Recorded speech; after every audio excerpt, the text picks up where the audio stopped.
आज हम देखेंगे मेरे रोज़ाना के काम, माय डेली रूटीन, इंग्लिश में भी और उर्दू में भी। मैं सुबह सवेरे जागती हूँ।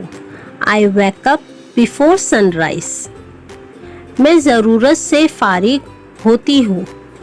I go to the toilet. मैं दांत मांजती हूँ। I brush my teeth. मैं नहाती हूँ। I take a bath. मैं साफ सुथरे कपड़े पहनती हूँ। I wear clean clothes. मैं अपने बाल संवारती हूँ। I comb my hair. मैं नाश्ता करती हूँ। आई ईट ब्रेकफास्ट। मैं स्कूल जाती हूँ।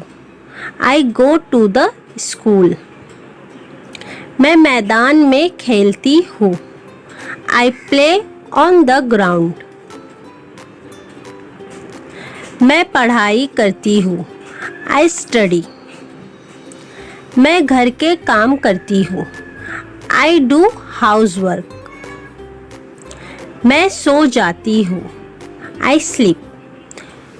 तो ये थे मेरे रोज़ाना के काम, माय डेली रूटीन, इंग्लिश में भी और उर्दू में भी।